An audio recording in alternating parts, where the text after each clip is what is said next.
สลามอะลัยกุมครับวันนี้เราจะมาเรียนเกี่ยวกับเรื่องการกุศลและการเงินเพื่อสังคมในอิสลามกันนะครับซึ่งเป็นบทที่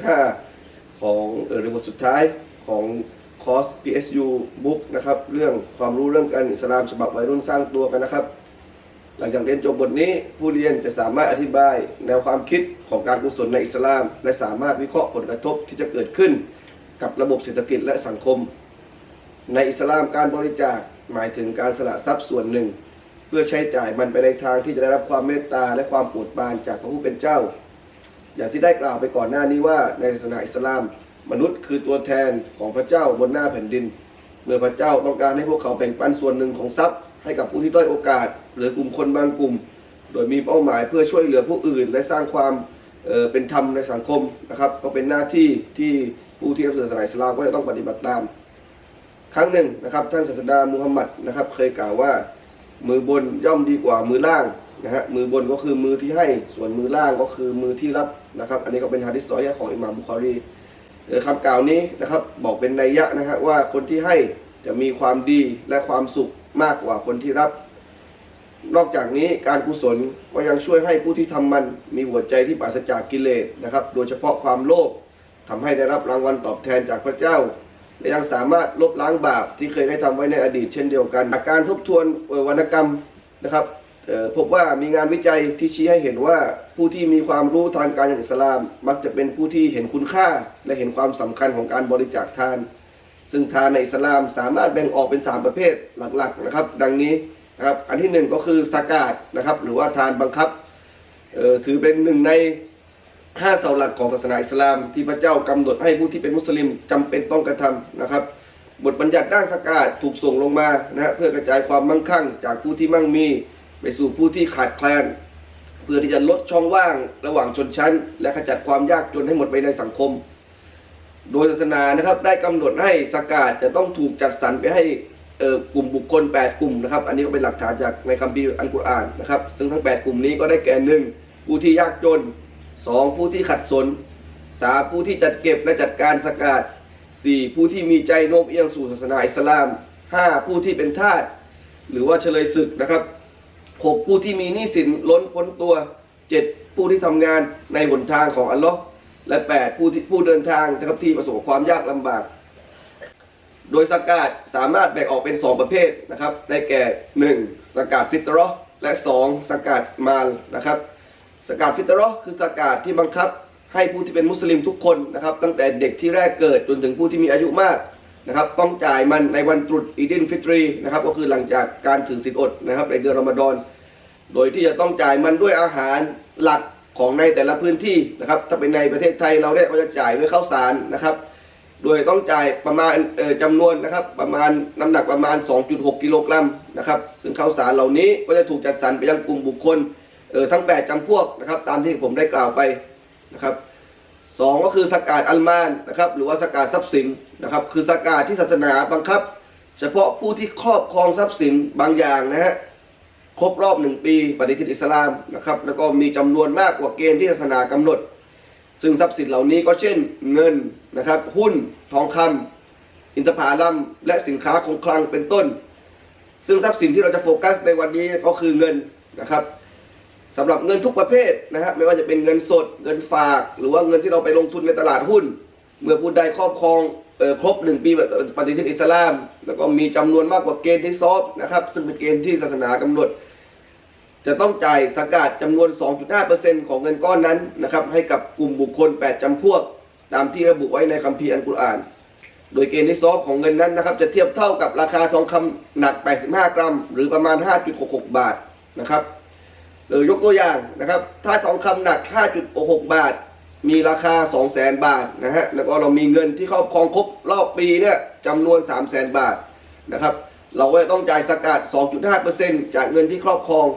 ซึ่งก็จะเป็นเงินจำนวน 7,500 บาทนั่นเองนะครับอันที่2นะครับทานที่2ก็คือเรื่องของซอดาเกาะห์นะครับซอดาเกาะห์เนี่ยถือเป็นทานที่ศาสนาส่งเสริมให้กระทำนะครับจะไม่บังคับนะครับผู้ที่เป็นมุสลิมนะสามารถทำซอดาเกาะห์ได้นะครับด้วยความสมัครใจนะครับแล้วก็สามารถทำได้ทุกเมื่อนะครับไม่ต้องรอกำหนดครบรอบปีนะครับโดยการกระทำนี้มีจุดมุ่งหมายเพื่อช่วยเหลือผู้ยากไร้แล้วก็ทำให้สังคมดีขึ้น จากคำสอนของศาสนาอิสลามการทำซอดาเกาะห์นะครับไม่จำเป็นต้องทำด้วยตัวเงินเสมอไปการกระทำที่เป็นประโยชน์ต่อเพื่อนมนุษย์นะครับเช่นการใช้คำพูดที่ดีการช่วยเหลือผู้ที่กำลังเดือดร้อนการไกล่เกลี่ยข้อพิพาทนะครับการเยี่ยมผู้ป่วยการปลูกต้นไม้นะฮะและแม้แต่การยิ้มให้กันเนี่ยก็ถือเป็นส่วนหนึ่งของการทำทานประเภทนี้ด้วยนะครับก็คือการเห็นประโยชน์ของเพื่อนมนุษย์นะครับดังนั้นผู้ที่เป็นมุสลิมไม่ว่าเขาจะเป็นคนจนนะฮะหรือว่าคนรวย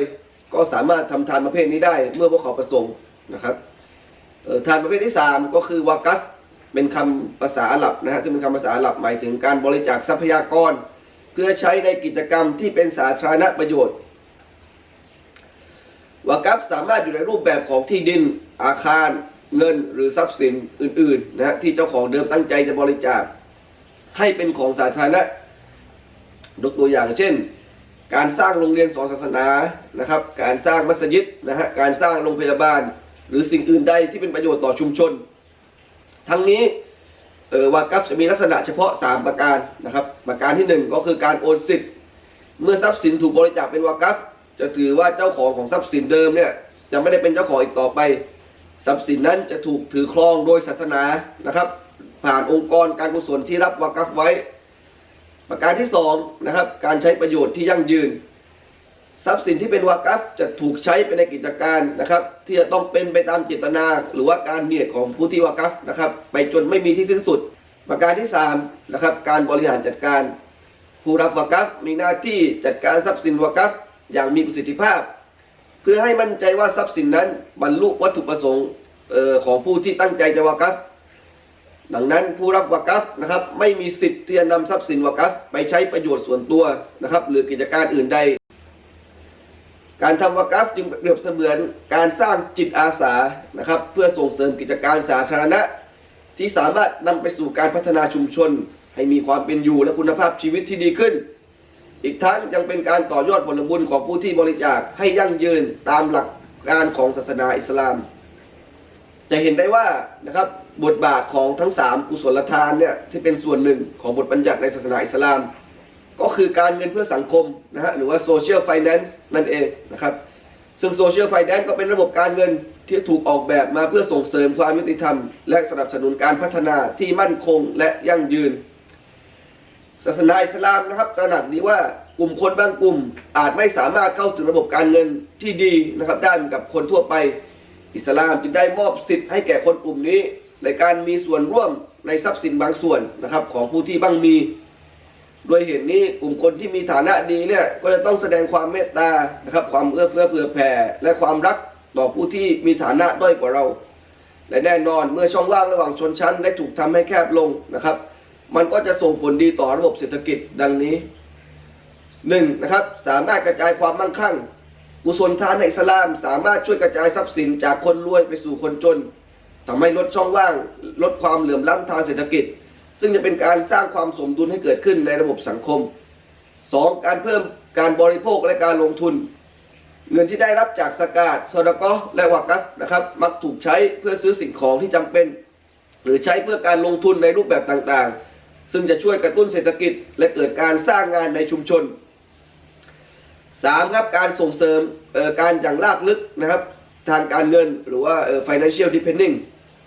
การบริจาคในอิสลามสามารถตอบโจทย์ทางการเงินของกลุ่มคนที่เปราะบางนะครับโดยที่ไม่มีต้นทุนทางการเงินเพิ่มทำให้ระบบการเงินนะครับ